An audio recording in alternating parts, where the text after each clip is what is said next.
Ayer tuvimos carrera en un renovado Albert Park en Australia y se tenía todo lo necesario para que hubiese una gran carrera.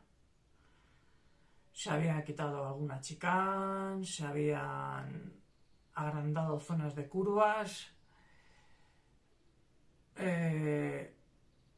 Primera vez que un circuito tenía 4 zonas de DRS. Todo pintaba perfecto. Ahora sí,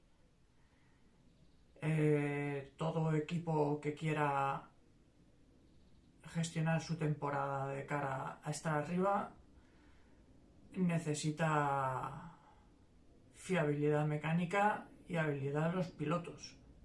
Es la mezcla, la dualidad que es innegable. Entonces tenemos una salida que ya empieza a dar pistas. Leclerc consiguió la pole y aprovechó muy bien su salida por la zona limpia, ya que mantuvo puesto ante un Verstappen que, pese a salir muy agresivo, no pudo contrarrestar también la buena salida de Charles.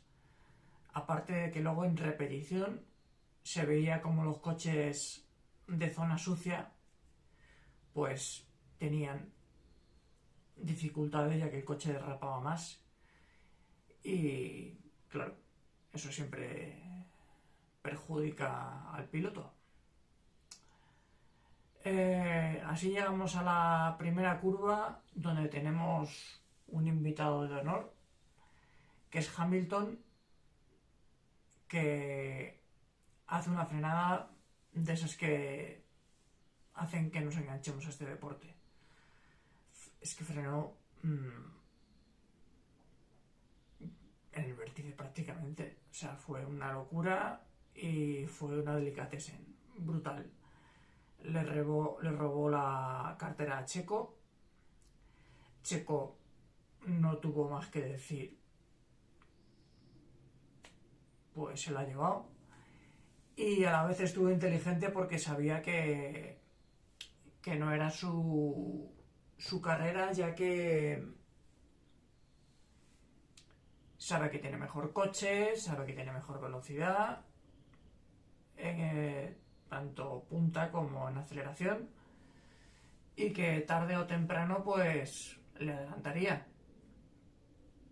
Eso no quita la habilidad de Hamilton, demostrando que sí, que ha sido campeón del mundo por tener el mejor coche de la era híbrida, pero que Bottas también lo tenía y no fue nunca campeón, por ejemplo. Entonces seguimos la carrera y un piloto, como su nombre indica, está para pilotar. Y yo cuando vi que antes de comenzar la carrera a Carlos Sainz le tenían que hacer un cambio de volante, dije, ¿otro problema? ¿En serio? ¿Otro más? Y parece ser que era el embrague, porque en la repetición el pica y pica embrague, pero es que le pasan todos. O sea, parece un espectador en medio de la pista y no lo entiendo porque supuestamente los dos coches de cada escudería deben ser idénticos y es que hay en equipos que no se ven, y en este año concretamente yo no lo veo ni en Ferrari ni en Mercedes. A Hamilton le veo sufrir muchísimo, mientras que a Russell le veo cómodo, es que le sigo viendo cómodo. Y a Carlos, bueno, lo de Carlos, bueno, él mismo lo ha dicho, que no se hace el coche, etcétera. Y claro, cuando empieza la temporada, puedes pensar eso, que no se hace el coche, etcétera. Eh, Tras esta carrera, ya te haces otras preguntas. Por ejemplo, están a punto de llegar los paquetes de mejoras y te hace pensar si Ferrari, al verse tan superior, no está usando el coche B, digamos, que no quiero decirlo tan así, pero es que es la sensación que da de Carlos para cuando lleguen esas mejoras aplicarlas a ambos coches y ver cómo van a ser. Lo mismo me parece con Lewis, aunque también es verdad que Hamilton ha sido un piloto siempre que le ha costado acostumbrarse a sus coches. Eso es innegable. Luego también curioso en la salida los Alfa Romeos, que son coches estables en pista, son coches a tener en cuenta, pero hacen salidas malísimas. Son coches que salen lentos, o sea, parecen tractores en medio de la pista. Y bueno, y como decía, Carlos Sainz tenía la cabeza en todos los lados, menos en la pista. Porque cuando un coche te está dando problemas, estás más pendiente de hacer las cosas de tal forma que el coche no falle en donde hay probabilidades de que lo haga, de que estés centrado en ser tu mejor versión como piloto. Y pasó que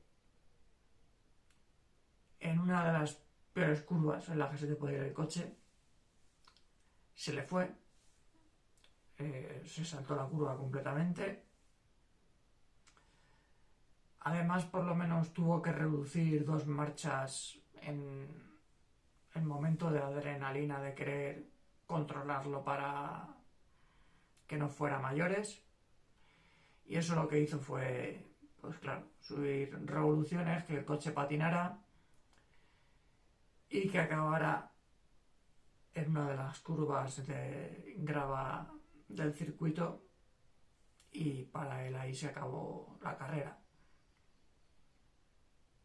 Cierto que en esa misma curva por fin me alegré de ver de nuevo a Sebastián Vettel. Tuvo el mismo problema, pero él es más perro viejo, también es campeón del mundo. Ahí es cuando ves las diferencias entre pilotos y los años que llevan, experiencia, etcétera. Él no redujo marcha y entonces el coche, cuando se comió la curva, simplemente se quedó estancado, y ahí ya con el coche parado sí bajó marcha para trompear el coche y seguir la carrera. Fue una manera más intuitiva por años de hacerlo de la manera correcta.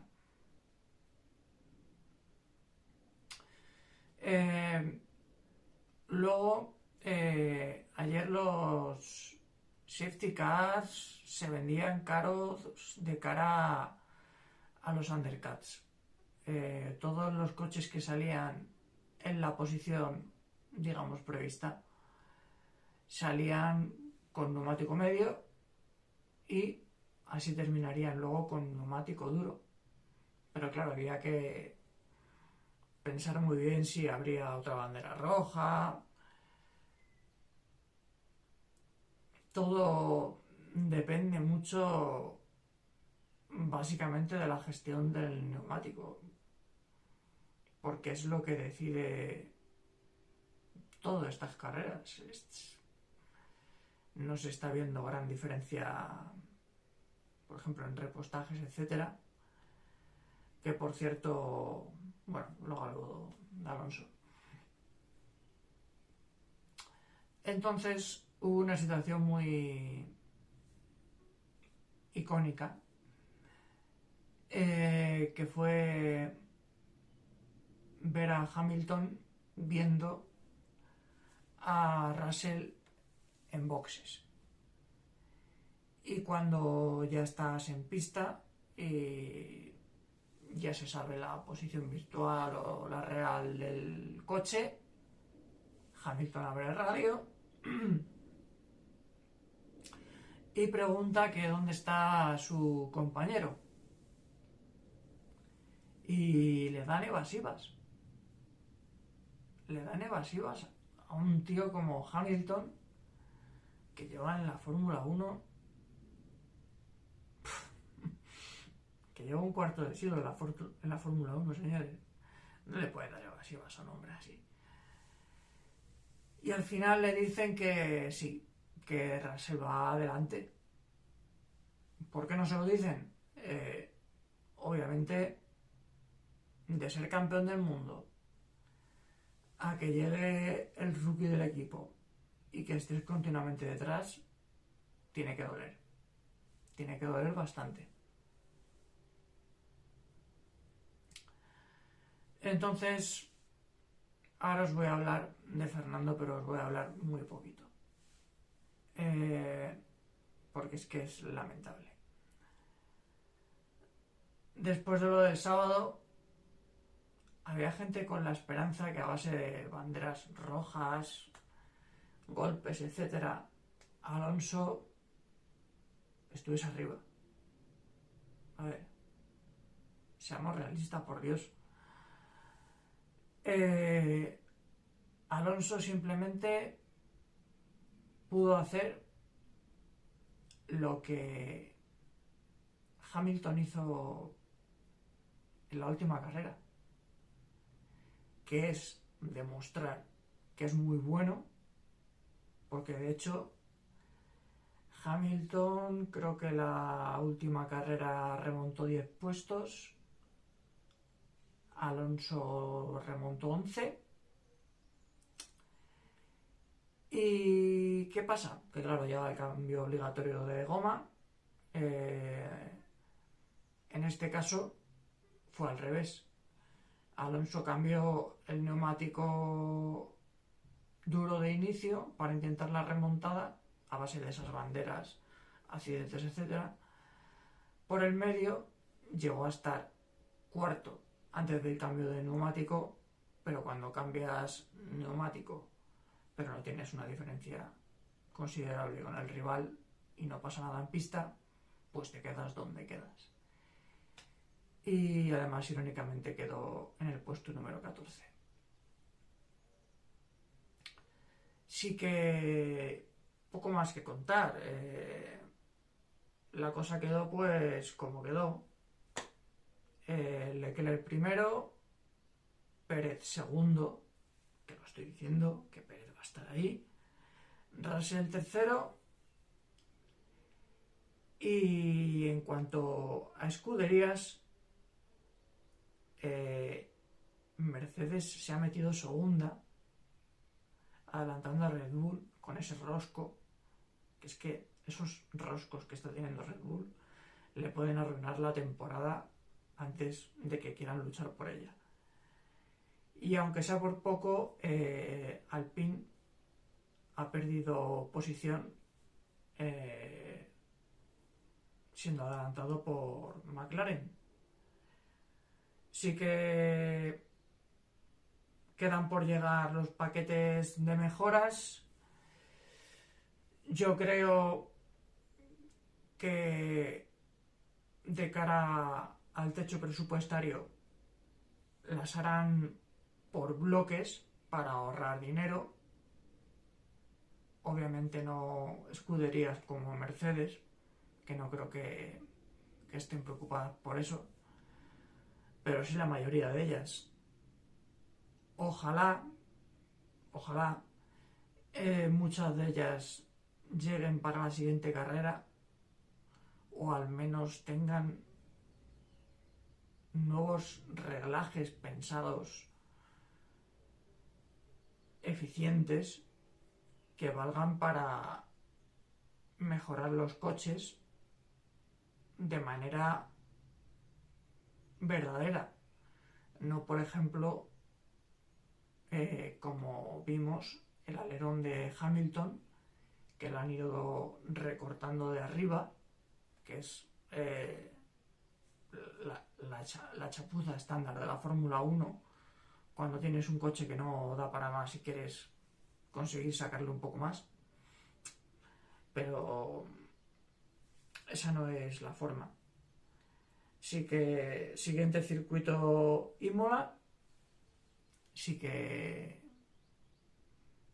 es un muy buen circuito para los grandes pilotos, ya que tiene zonas a priori fáciles, pero que entre piloto y piloto puede haber donde uno frena que el otro suba 2 marchas. O sea, es un circuito muy de sabértelo, muy de saber los truquillos, y creo que ahí pueden marcar diferencia pilotos veteranos. Pero bueno, en general espero que sea una carrera bonita, preciosa, digna de Fórmula 1, porque para mí lo de este fin de semana no ha estado a la altura. Sí que simplemente que nos hagan disfrutar en la próxima carrera de los 309 kilómetros que tienen por delante, y que se vea la mejor versión de este deporte.